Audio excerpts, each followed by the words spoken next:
자, 이제 380페이지 가등기 담보법이죠. 첫 번째 우리가 주의하실 것은 뭐냐면 적용 범위죠. 적용 범위. 첫째, 소비대차 계약으로부터 발생한 채권에 대해서 적용된다. 두 번째, 가등기 담보뿐만 아니라 매도, 양도 담보에도 적용이 되는데 부동산에 대해서만 적용되죠. 따라서 동산에 대한 매도 담보, 양도 담보에는 적용되지 않는다.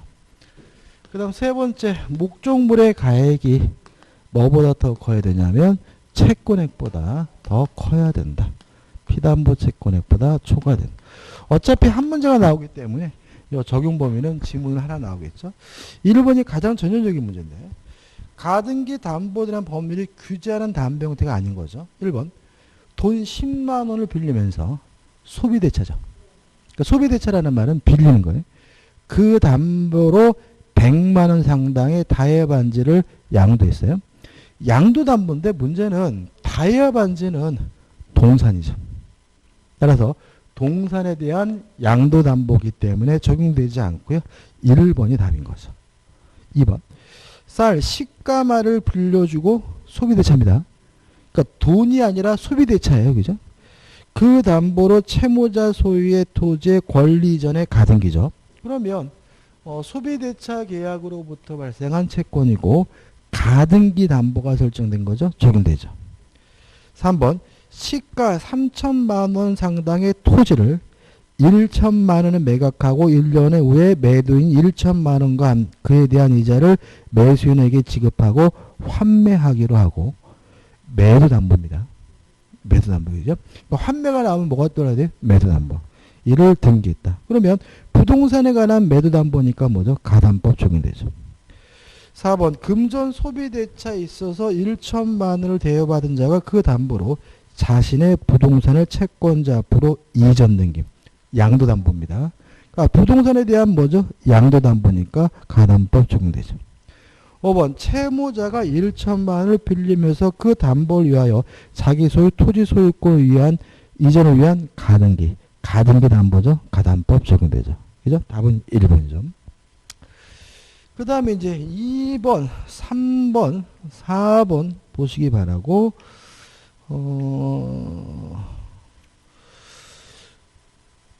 5번 문제 좀 풀어볼게요.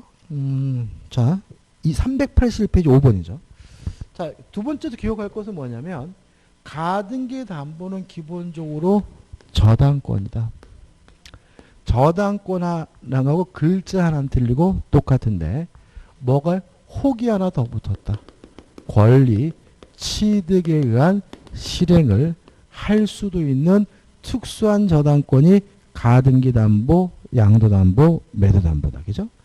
그러면 1번, 5번 가등기 담보에 관한 다음 기술 중 틀린 거죠. 1번, 가등기 담보권은 양도성을 가진다. 맞겠죠? 2번, 가등기 담보권은 피담보 채권과 분리하여 양도하지 못한다. 맞아요. 근데 만약에 2번 같은 지문이 헷갈리면 뭐로 바꿨어요? 저당권으로 바꾸는 거예요. 저당권하고 글자는 안 틀리 똑같으니까요. 부종성 수반성이죠.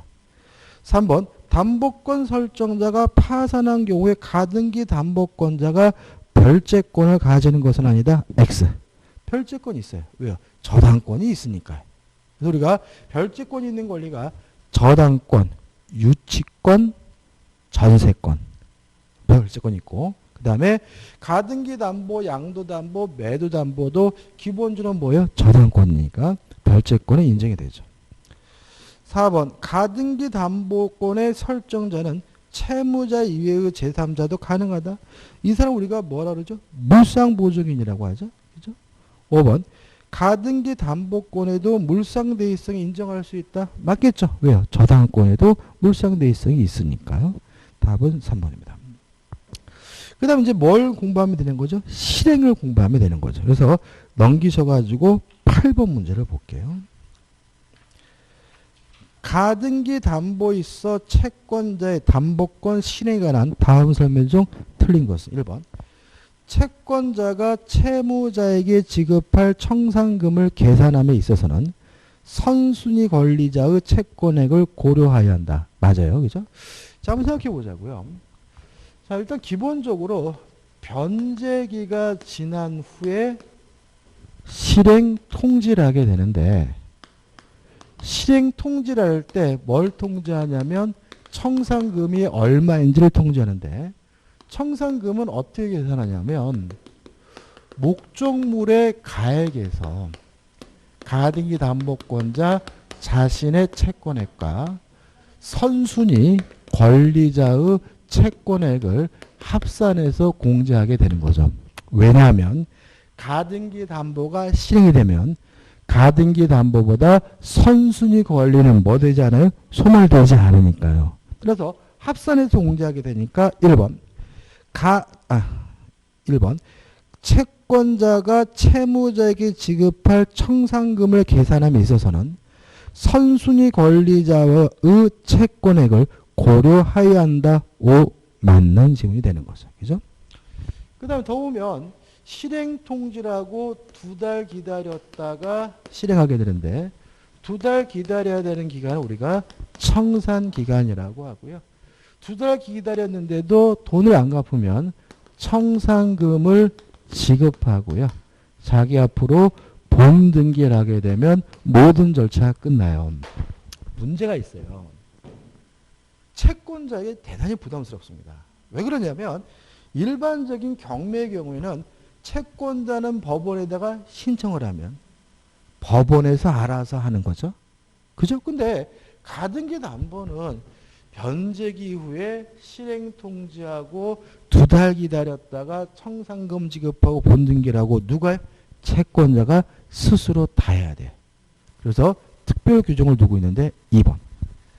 청산금 채권이 압류 또는 가압류된 경우에 채권자는 청산기간이 경과한 후 이에 해당하는 청산금을 채무이행제를 관할하는 지방법원 또는 지원에 공탁할 수 있다는 규정을 두고 있어요. 따라서 압류가 이루어지게 되면 일이 더 복잡해진 거잖아요. 그래서 뭐 하라고요? 법원에다 공탁하라고요. 그럼 법원에 공탁하면 법원이 알아서 나눠주겠다는 얘기예요. 이해되시죠? 그래서 이런 규정을 두고 있으니까 기억해 두시고. 그 다음에 3번이죠. 자, 일단 가등기 담보권자는요. 저당권자로서 경매할 수도 있고 가등기 담보권자로서 권리 취득에 의한 실행을 할 수도 있고 선택권이 있는 거죠. 그러니까 저당권과 똑같은 건 아니에요. 따라서 3번. 가등기 담보등한 법률에 의한 가등기 담보권의 시행 방법은 저당권의 경우와 동일하다. X점. 왜냐하면 저당권은 뭐합니까? 경매하고 가등기 담보법상 실행 방법은 권리 취득에 의한 실행이니까 답은 뭐죠? 3번이죠. 4번 채권자가 담보권을 실행하여 그 담보 목적물의 소유권을 취득하려면 청산금의 평가액을 통지해야 한다. 맞는 지문이고요. 5번입니다. 근데 만약에 가등기 담보보다 먼저 대항 요건을 갖춘 대항력이 있는 임차권이 있다면 가등기 담보가 실행이 되더라도 뭐 되지 않아요? 소멸되지 않죠. 그래서 그 임차권자에게 줄 보증금 액수를 합산해서 통제해주고 그 보증금을 누가 돌려줍니까? 소유권을 취득한 가등기 담보권자가 돌려주는 거죠. 근데 만약에 가등기 담보보다 늦게 대항 요건을 갖춘 주택 임차인이라면 가등기 담보 실행으로 소멸돼요. 그러면 어디서 돈을 받아요? 청산금에서 받는 거죠. 이해되시나요? 그러니까 지금 내가 받을 돈이 얼마고 남는 돈이 얼마다. 이게 누구예요? 후순위 권리자들이 받는 거죠. 그죠? 따라서 5번. 담보 가등기 후에 대항력이 있는 임차권을 취득한 자는 청산금의 범위 안에서 임차물의 반환과 상환으로 보증금의 반환을 청구할 수 있다. 맞는 질문이 되고요. 어느 범위 내에서만요? 청산금 범위 내에서만 동시이행변권이 인정되고 있음을 주의하시기 바랍니다. 답은 뭐죠? 3번인 거죠. 그 다음에 9번 문제 답만 볼게요. 틀린 것을 찾는데 3번 보시면 청산금은 실행 통지 당시에 목적 부동산의 가액에서 그 시점에 목적 부동산에 존재하는 모든 피담보 채권액을 공제한 차익이다. X죠. 뭐만 공제합니까? 자신의 채권과 선순위 권리자가 받을 채권액만 공제합니다. 후순위 권리자가 받을 채권액은 뭐 하잖아요? 공제하잖아요. 따라서 후순위 권리자의 채권자는 공제하지 않으니까 답은 뭐죠? 3번이 되고 좀 주의하시기 바랍니다. 그 다음에 10번입니다. 10번을 한번 읽어보시면 될 것 같고, 그 다음에 10번에 2번을 보시면 이것도 올해 작년에 나왔는데, 담보 가등기인지 여부는 형식적으로 결정될 것이 아니고 거래 실정과 당사자 의사 해석에 따라 결정된다. 이거 맞는 지문이거든요. 이게 무슨 말이냐면 가등기 담보인지 청구권 보존의 가등기인지를 구별해야죠. 그거를 형식적으로 따지는 것이 아니라 뭐요? 실질적으로 따진다는 거예요. 그래서 아무리 청구권 보존의 가등기라 하더라도 실질적으로 이것이 담보 가등기로 평가된다면 뭐로 보겠다는 거예요? 담보 가등기로. 근데 실제로 우리 민법에서요. 형식적으로 따지는 건 하나도 없어요. 다 뭐예요? 실질적으로 따지는 거죠. 그래서 이런 지문에서 형식적으로 결정한다 그러면 X가 되는 거죠. 실질적으로 결정한다 그러면 O인 거예요. 무슨 말 아시겠죠? 이렇게 나오면 당하지 마시고 우리 밑보면 다 뭐라고요? 형식적으로 따지지 않고 어떻게 해요? 실질적으로 따진다. 그죠? 그 다음에 넘기셔가지고 11번입니다. 자, 지금 변제하고 언제까지 돈을 갚아야 가등기 담보나 양도 담보에 대해서 말소를 청구할 수 있느냐? 1번 원칙입니다. 청산금 채권을 변제받을 때까지 변제해야 말소해달라고 청구할 수가 있습니다. 2번 청산금이 없어요. 그러면 청산금이 없으면 담보권자가 소유권을 취득하기 전까지 돈을 갚으면 돼요. 예를 들어서 만약에 가등기 담보라면 가등기 담보권자는 본등기를 해야 소유권을 가지니까 청산금이 없으면 본등기 전까지 돈을 갚으면 되고요. 양도담보, 매도담보권자는 이미 자기 앞으로 본등기가 되어 있죠. 따라서 청산기간 종료 시까지 변제하면 말소를 청구할 수 있어요. 뭐가 없다면요? 청산금이 없다면. 2번. 청산금이 없어요. 근데 문제에서 뭐라고 되어 있냐면 가등기라고 되어 있거든요. 문제 다시 보시면 다음은 가등기 담보. 그러니까 이 양도 담보가 아니라 매도 담보가 아니라 뭐라고요? 가등 담보. 그러면 언제까지 돈을 갚으면 돼요? 본등기 전까지만 갚으면 되는 거니까 청산금이 없는 경우에 채권자는 청산기간의 경과로 목적 부동산의 소유권을 취득하므로 말소 청구할 수 없다. X죠. 가등기 담보권자는 본등기를 해야 소유권을 갖는 거죠. 2번이 답이고. 그 다음에 3번. 변제기로부터 10년이 경과됐거나 선의의 제3자 이미 권리를 취득했다면 변제하고 말소해달라고 뭐 할 수 없습니까? 청구할 수 없다는 것도 아울러 기억해 두셔야 됩니다. 자, 이제 사례 문제가 나옵니다. 사례 문제가 나오는데 자, 일단 389페이지 5번을 풀어보겠습니다. 5번.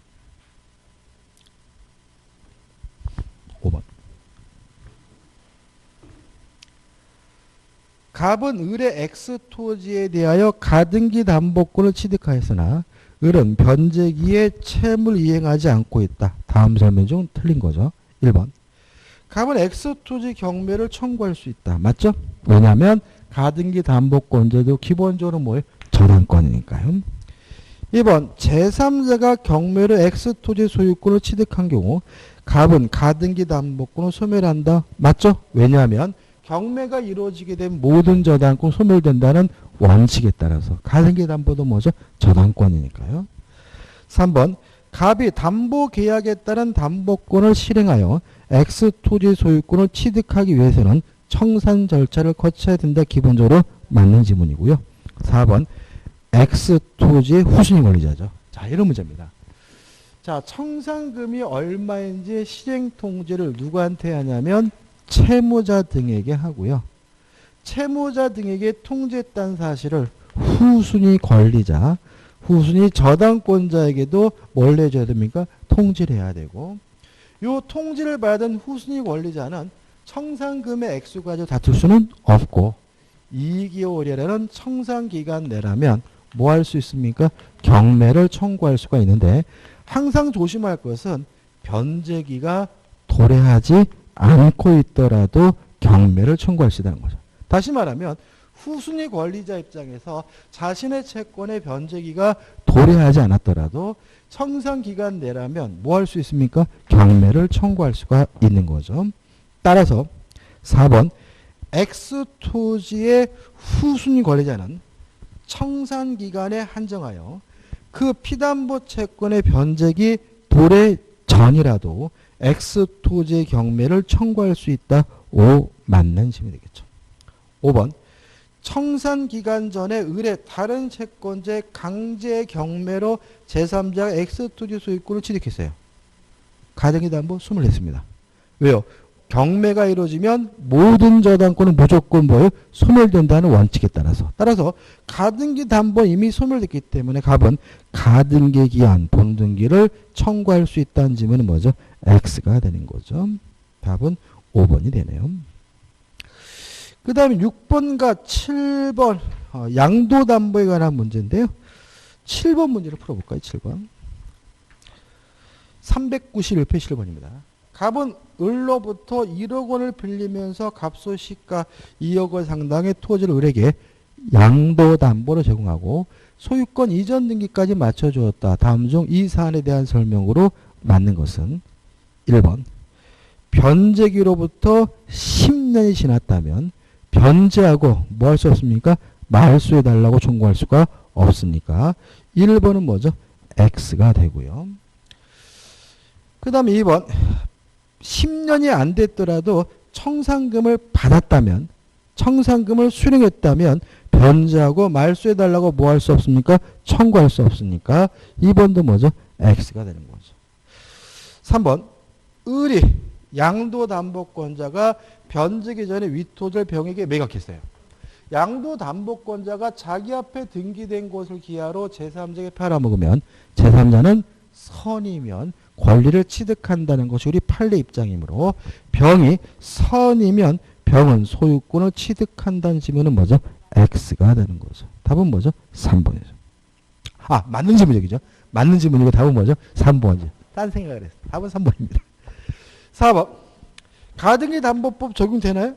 자, 1억 원을 빌렸어요. 소비대차 계약이죠. 부동산에 관한 양도담보고 목적물의 가액은 얼마입니까? 2억 원. 채권은 얼마죠? 1억. 채권액보다 목적물의 가액이 초과됐죠? 가담법 적용돼야죠. 4번은 뭐죠? X네요.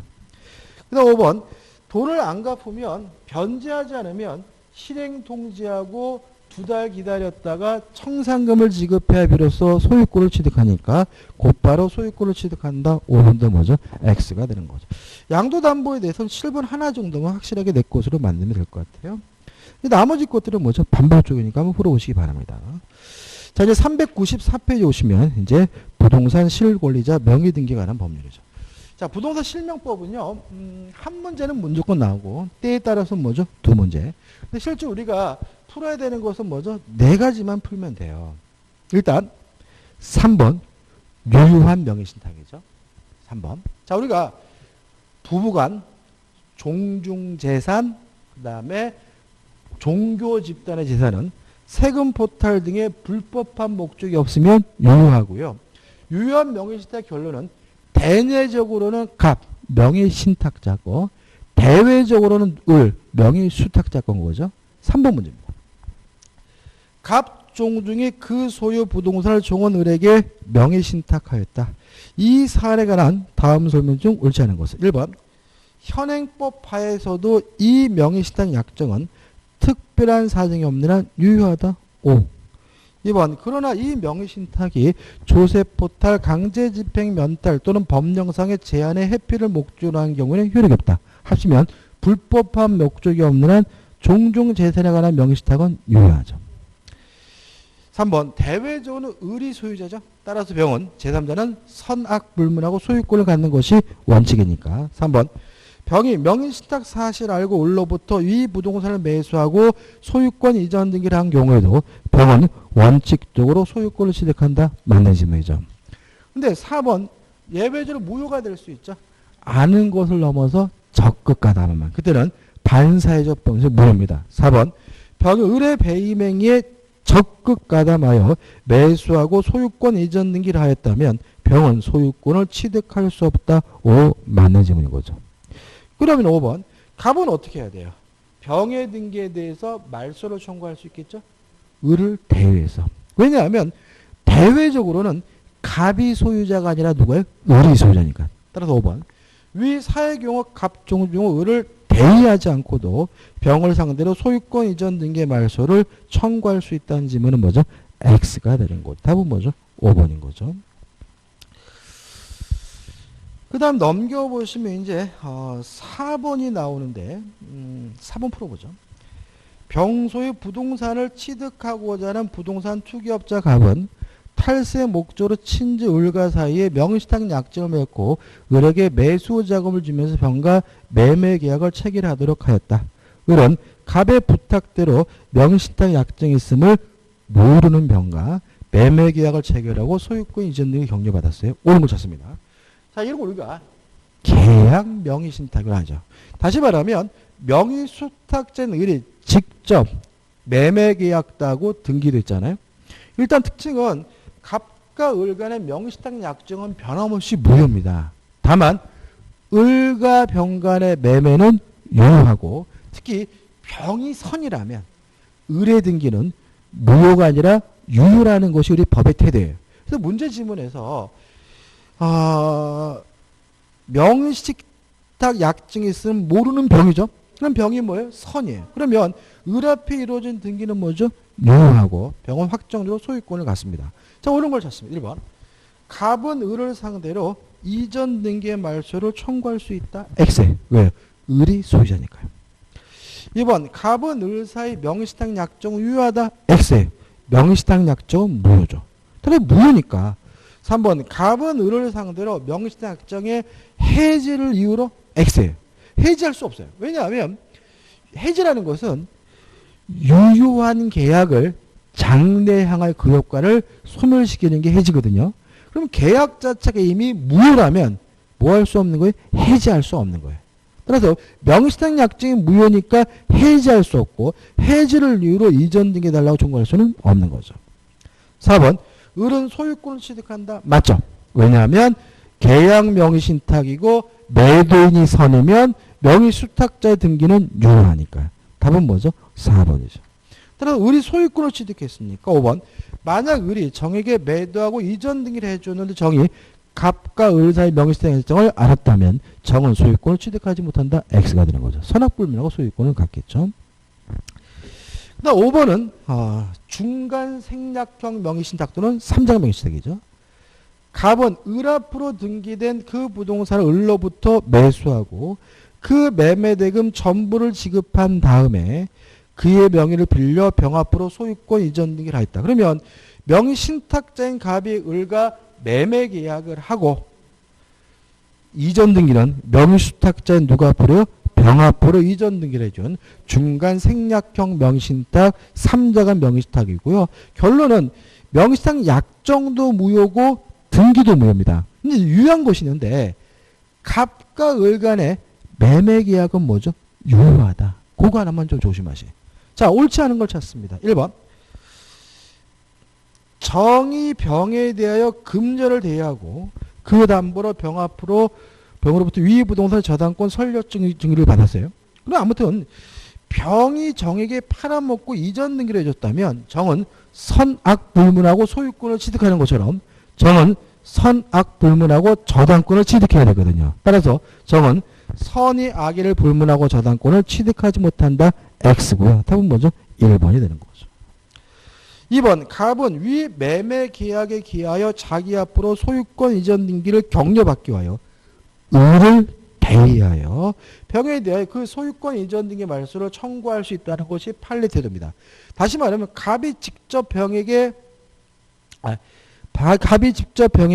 말소 등기나 이전 등기에 대해 청구할 수는 없는 거예요. 그렇지만 갑과 을 간의 매매 계약은 유효하기 때문에 갑은 을에 대한 채권이 있기 때문에 을을 대해서 말소를 청구할 수는 있는 거죠. 3번 갑은 그가 을에게 지급한 매매 대금에 대하여 부당이득 반환을 청구할 수 없다. 맞나요? 맞습니다. 한번 생각해 보세요. 지금 갑과 을이 만나가지고 매매 계약을 하고 갑이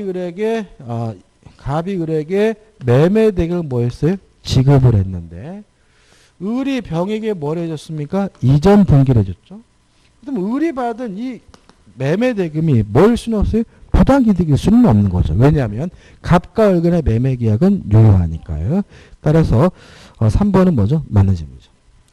4번 갑과 병이 부부 사이의 원칙적으로 병은 대외적으로 유효하게 소유권을 취득한다. 맞죠? 왜냐하면 부부간의 명의신탁은 유효하고 유효한 명의신탁의 대외적 소유자는 뭐죠? 명의수탁자의 누구? 병이니까요. 5번 병합부는 일단 가등기를 한 다음에 그 가등기 기하여 위와 같은 소유권 이전 등기를 했어요. 그러면 이 가등기도 명의신탁인 겁니다. 이제 명의신탁이니까 뭐죠? 무효고 병의 소유권 이전 등기는 원인 부여에다 맞는 질문이죠. 자, 그럼 이제 우리가 지금 유효한 명의신탁, 계약 명의신탁, 3장은 명의신탁에서 기본적으로 반드시 알아야 될 세 가지 명의신탁은 뭐 어떻게 다 한 거예요. 여기서 추가적으로 이제 몇 가지만 좀 생각해 보시면 되는데, 자, 우리 두 가지만 좀 보면 될 것 같아요.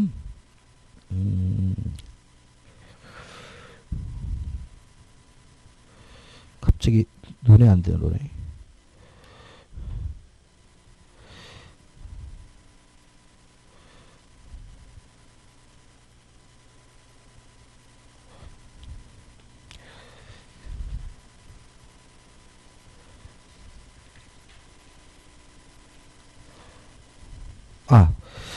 자, 먼저 두 가지만 더 보면 되는데 404페이지 10번입니다. 410번. 자, 이건 뭐냐면 구분소유적 공유죠. 자, 구분소유적 공유는 뭐예요? 대내적으로는 분리된 땅, 대외적으로는 공유죠. 그러면 10번 보죠. 갑과 을은 X 토지에 관하여 구분소유적 공유관계이다. 다음 설명 드린 것은 1번 갑과 을은 자신들의 특정 부분을 단독으로 처분할 수 있다. 왜요? 대내적으로는 분리된 땅이니까. 2번 갑의 특정 구분 부분에 대해 을의 방해 행위에 대하여 갑은 소유권의 기회에 방해 배제를 청구할 수 있다. 5예요. 대내적으로는 분리된 땅이니까. 그러니까 이게 문제 풀 때 등장인물을 보시면 돼요. 그래서 1번과 2번 지문처럼 갑과 을 두 명만 등장했으면 분리된 땅이죠. 별개된 땅이죠. 이렇게 생각하시면 되고. 3번 을의 특정 구분 부분에 대하여 병의 방해에 의해서. 그럼 병에 대해서는 뭐죠? 공유니까. 갑은 병에게 공유물의 보존행위로서 방해 배제를 청구할 수 없다. X. 청구할 수가 있는 거죠. 왜요? 대외적으로는 공유니까요. 4번 정의 경매를 통하여 을이 지분을 취득했어요. 그러면 정에 대해서 공유인 거죠. 그죠? 대외적으로. 따라서 갑정 사이의 구분 소유적 공유 관계가 당연히 인정되는 것은 아니고요. 그죠? 구분 소유적 공유가 아니라 뭐죠? 공유가 되겠죠. 왜요? 대외적으로는 뭐죠? 공유니까요. 그다음 5번. 자, 법정 지상권이 발생하려면 토지와 건물의 소유자가 같았다가 달라져야죠. 근데 5번 보시면 갑이 자신의 특정 구분 부분에 Y 건물을 신축하여 소유한 경우죠. 그러면 건물이 있고 건물과 토지 소유자가 어떻게 같았죠? 그렇잖아요. 이게 무슨 말이냐면 이런 거예요. 한번 생각해 보세요. 자, 갑과 을이 공유하고 있는 토지에 갑의 건물을 신축했어요. 이런 상태에서 이 건물이 예를 들어서 경매가 돼서 병이 경락을 받았어요. 그러면 이 병은 법정지상권을 취득하나요? 못하나요? 못하는 거예요. 왜냐하면 우리가 토지가 공유인 경우에는 원칙적으로 관습법상 법정지상권이 발생하지 않으니까요. 그죠? 그죠? 근데 문제는 구분소유적 공유잖아요. 그러면 갑과 을이 구분소유자하고 소유하고 있는 토지에 자기 토지의 건물을 뭐 했어요? 신축을 하고 경락을 받은 사람이 누굽니까? 을이잖아요. 그러면 갑과 을 둘 사람 간에는 뭐죠? 별개의 땅인 거죠. 그죠? 그러면 을의 입장에서 보면 토지와 건물의 소유자가 같았다가 뭐죠? 달라졌으니까 이때는 뭐가요? 법정지상권이 인정이 돼요. 따라서 5번 보시면 갑이 자신의 특정 구분 부분에 Y 건물을 신축하여 소유한 경우에 을이 강제 경매. 그러면 을의 입장에서는 분리된 땅이잖아요. 병의 입장에서는 뭐죠? 공유지만. 그러니까 경락받은 사람이 제3자면은 법정지상권 발생하지 않습니다. 근데 경락받은 사람이 구분 소유자 중에 한 사람이라면 지들끼리는 뭐죠? 분리된 땅 공유가 아니니까. 을이 강제 경매를 통하여 갑의 지분을 취득하였더라도 갑은 Y 건물에 대한 관습법상 법정지상권을 취득할 수 있다. 맞아요. 왜냐하면 갑을 지들끼리는 뭐죠? 분리된 땅이니까. 이해되시죠? 그죠? 그 다음에 11번은 특별한 건 아니고 이제 추가로 기억할 것은 뭐죠? 계약 명의 신탁의 경매죠. 경매. 자, 넘기셔가지고 뭐냐면 14번. 14번.